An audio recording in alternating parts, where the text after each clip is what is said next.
This is the Stephen Gashler Show, the weekly podcast in which I, Stephen Gashler, the King of America, boldly pursue my quest to usher in a new era of chivalry.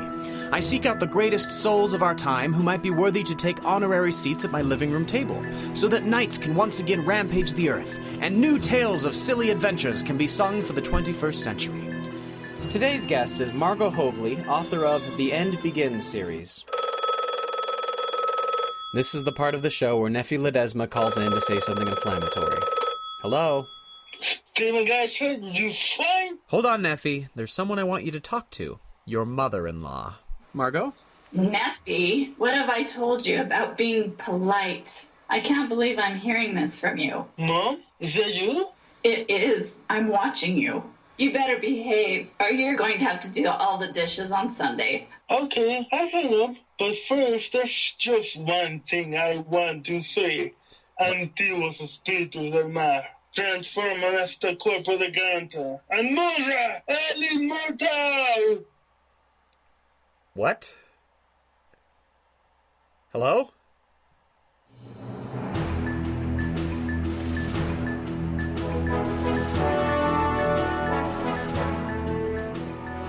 Margot Hovley is the author of The End Begins, Sudden Darkness, released in 2012 from Covenant. The sequel, The End Begins, Glimmering Light, was released in March 2014. She's also part of two anthologies from Covenant, a Christmas collection of short stories called With Wondering Awe, and a Mother's Day book called A Mother's Prayer. She's won many awards for her writing, including a first place in a national short story competition. Her self-reliance blog, Old School, has thousands of readers from around the world. She also teaches a weekly writing class for teens, which she loves almost as much as her MacBook Air. She has 7 children and 7 grandchildren. Margot, it's a pleasure to have you on the show today. Thank you so much for inviting me. Let's just back up in reverse order. 7 children and 7 grandchildren. That gives you an army of 14. How does that make you feel? It's the best feeling ever. And I understand you're actually serving a mission right now. Is that correct? I'm serving a church service mission. I do tech support for Family Search over telephone and chat. So if you were to call into Family Search for some help with your family history, I might be the one to answer your phone call. Now, I just want to ask you listeners, does this sound like a woman who is a grandmother of 7? I think not.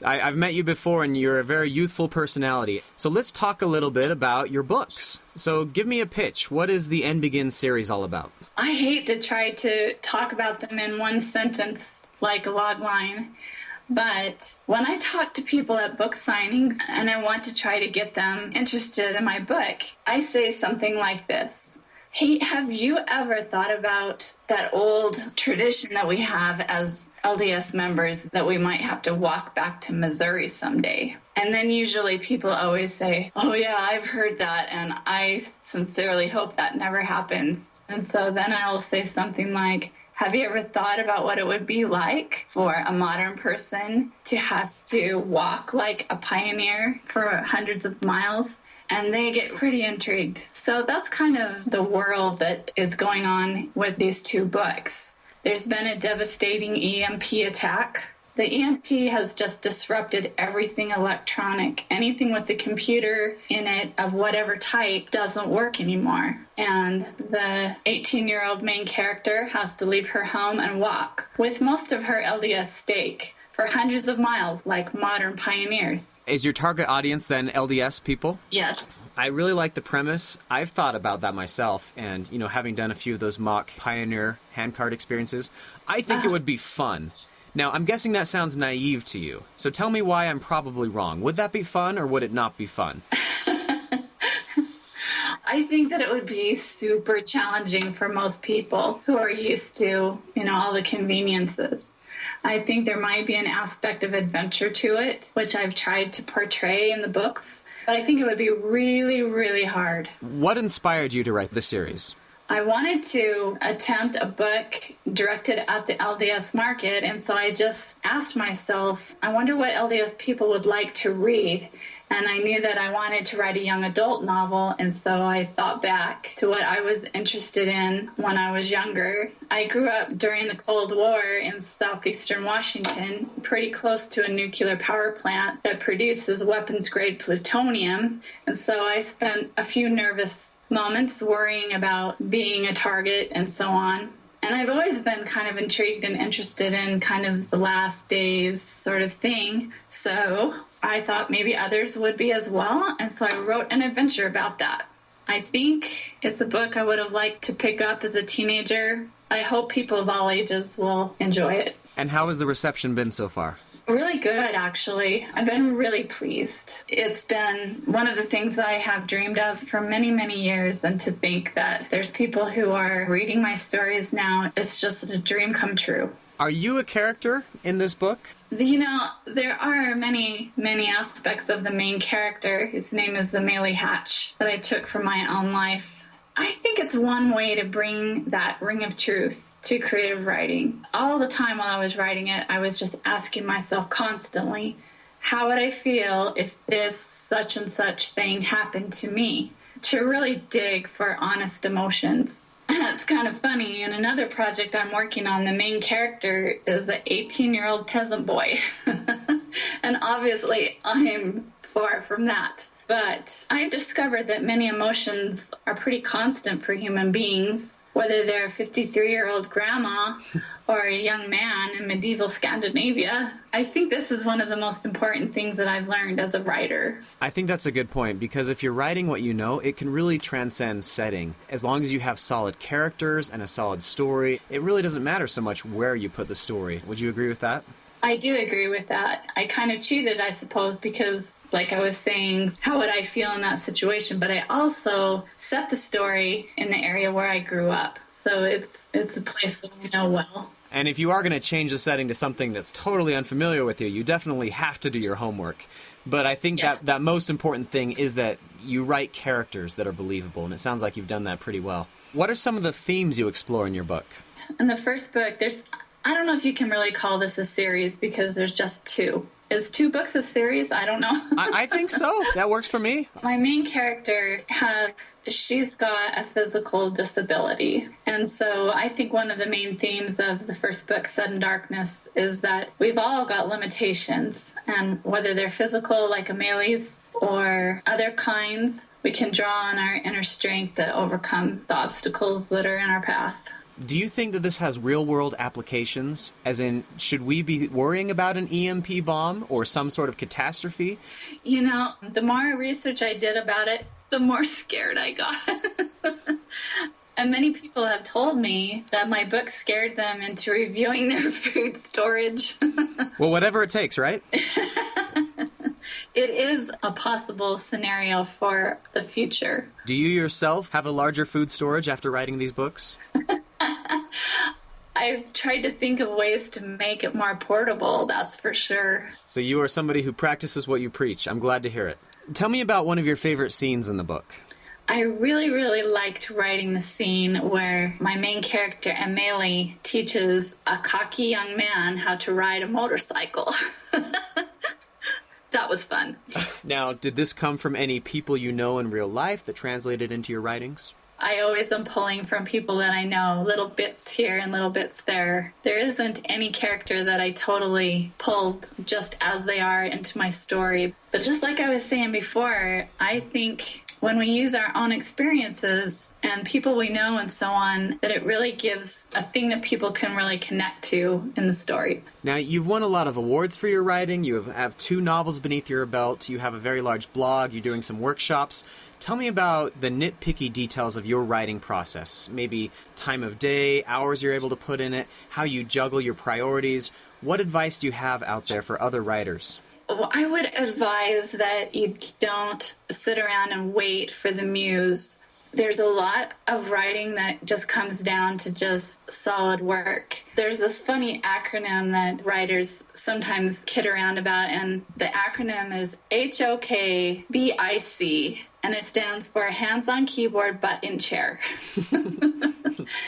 I think just to realize that working hard is going to be a part of writing. As far as my own style of writing, they sometimes like to categorize writers into these two camps called outliners or writing by the seat of your pants. And sometimes they call those people pantsers or discovery writers. And I think that pretty much every author has some aspects of both, but I'm one of those people who really, really needs the organization of an outline.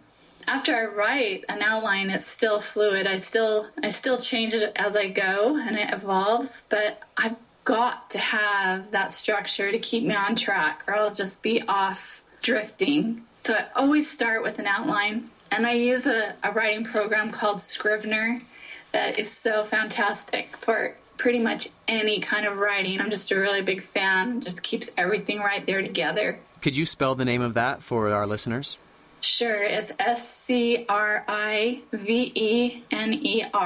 Is that a free program or is it paid for? It does have a free trial that you can check it out. And then after that, I believe it's $40. It's really reasonable for what it does. It's a huge, fully featured program that's totally worth it.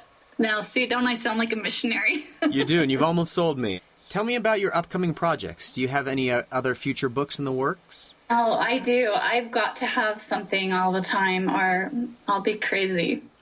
I'm working on another LDS project for Covenant. It's going to be a completely new story. It's not connected to Sudden Darkness and Glimmering Light. It'll probably be finished in the next month or two. I'm also polishing up that medieval fantasy that I mentioned before, and I'm planning to submit that to the national market. So is your medieval fantasy, is this a full-length novel or is this a short story? It is a full length. I'm trying to trim it. It's pretty long right now. Some of the best-selling fantasy books or science fiction books are usually very long, so there's probably something good about that. I think that fantasy novels get a little wide berth on that. The hard part is finding a publisher that will pick up a book like that. You have to have a lot of clout to convince them to publish something that's very long. So that's the battle you have to fight. True. It's hard for them to take a chance on a debut author when it's a big, expensive book to publish.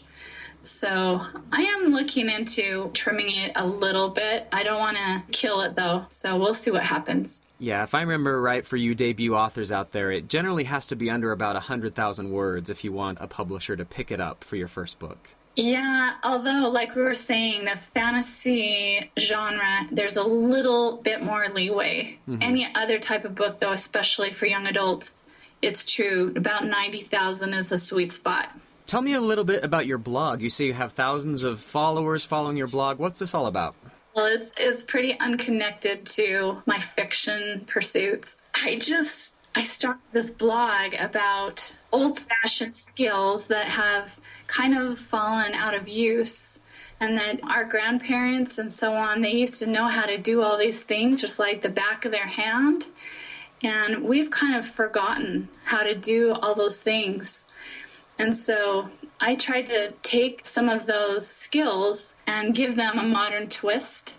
And so I've posted different things like how to make your own sour cream, for example, or how to plant corn, or how to patch a hole in a pair of jeans, or just different things like that would have been absolutely no big deal for people even just a couple of generations ago that have become completely forgotten. And it makes us kind of helpless.